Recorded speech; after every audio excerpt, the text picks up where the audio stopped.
It is front four time now, and it is great to welcome Dallas Cowboys icon Darren Woodson. Woody, four talking points. Let's get right to it here. Let's do Number it. one, 30 years ago this week, you were back home in Tempe, Arizona, winning Super Bowl 30, your third title in 4 years. We'll get to the drought and talk about that in a moment. But first, let's look back at better times. What do you remember about that feeling of winning that third Super Bowl 30 years ago this week? Family, friends, teachers, people who helped me get to where I was in my football career and in life in general. But I remember going back home to Phoenix for Super Bowl 30 and having to get at least 30 tickets. I was buying tickets for my own teammates, and they weren't cutting me deals, Deuce or Sam. They were not cutting me deals at all. But I had a lot of teachers that and coaches from like Pee Wee League, Pop Warner League that attended that game, and it went full circle. It was almost surreal in the fact that being home playing in the biggest game, another one of the biggest games of my life, and having them share that with me was really special. You'd won two, but then the challenge to win a third was significant. I'd gotten here for the third. I wasn't here for the first two, but No, Switzer came in. Things weren't exactly perfect no.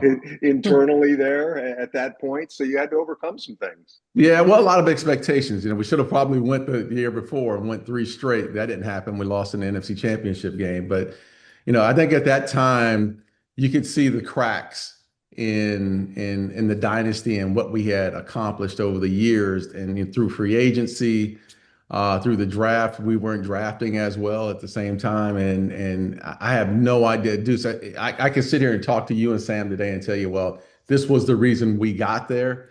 I think it was just through sheer mental strength that the leaders of that organization, the Troys and the Michael Irvins, Emmets, the Charles Haleys of the world. I mean, there were so many guys who were truly bought in to what we were doing and what we wanted to get accomplished that we were able to get there and win that football game. We talked to Daryl Johnson yesterday, and he said the same thing as you said, talking about the leadership aspect. Number two, Darren, no NFC title games, no Super Bowls in 30 years for the Cowboys. I know you can point to many reasons for that, but as you see it, what's the primary reason for this drought? It's hard to put your finger on it. If I could, I'm sure the Cowboys and so many others would be able to solve that mystery. But look, I think it starts from the top. It really does. I mean, leadership is everything to get there. And if you just look at what's happening now in the NFC and in the last few years, just looking at the coaches or the teams that have gotten there, this year is Vrabel in his first year with the Patriots back as head coach, and then what McDonald's doing up in Seattle. Two guys that hadn't been there that long, but they both play what? They both win two phases of the game, and that's defense and on special teams. That to me is the recipe. Look, I love offense. Speaking from a defensive standpoint, but I love offense. But I think sometimes we get caught up in the glitz and the glam, and don't think about the guys in the trenches, the linebackers, the safeties, the guys who are running down on special teams at the same time. Sometimes you can't just be pretty. You can't be cute all the time. You got to get better in the middle of that defense and on special teams. And I think that's where the key is for this Cowboys team. They got to get back to the basics, just blocking and tackling. Don't worry about being pretty and cute. Find ways to win games. And the way you win games is you win them in the trenches. Let me ask a really unfair question, but during this drought, has Jerry been more of the problem or the solution? Well, hey, look, I'm a business owner. So when things don't go well, guess who gets the blame? You. I'm getting the blame. And Jerry's absolutely getting the blame for this. And the entire organization deserves that blame at the same time. But look, they put good teams out there. Let's not just blame Jerry and the organization for all that's happened over the last 30 years. There's been some good teams. Tony Romo had some good teams that could have went and won the Super Bowl. So he did put some good products out there. They just couldn't get over the hump. But it always starts, Deuce, Sam. It always starts from the top up, top down. All right, let's go to number three. This defense, you were talking about how important that aspect of the game is. Obviously, you're one of the all time great safeties, but the defense was a mess last year. The team hires Philadelphia assistant Mhm. Christian Parker, just 34 years old, as defensive coordinator. I guess in your experience, Woody, how much difference can a voice from the defensive coordinator make to that unit? Yeah, it's voice and personnel. Look, you can't just be the voice talking to guys that probably shouldn't be on the field, but they're going to have to do a better job on personnel and bringing in football players, like guys that love the game, guys that want to play, not only line up on on regular defense, but run down on special teams that are excited about football. And then when you bring in a voice that can get them lined up, get them be creative in his defensive calling and get the team rallied on that side of the ball, then you have something special. But this is not going to this is going to be a tough ride for Coach Parker. It's not like he's just going to walk in to a team that right now, personnel wise, if you're looking at a defense, is probably on the lower end in the NFL. They have to get better on the personnel side and allow Parker to do his job. Darren, with the Cowboys picking 12 and 20, are you going with two defensive guys? If you're the front office, are you picking two defensive guys? Sam, I'm so far outside of the draft right now with Yeah. two and what's what. But if you're just looking at this team, look, you saw them get a little bit better when they went and got, the guy from the Jets when they made some personnel changes up front and brought in guys, but they have to get better up the middle of that defense. Parcells used to always say, "Hey, you win games in the middle of the defense, D line, linebackers, all the way up through the safeties."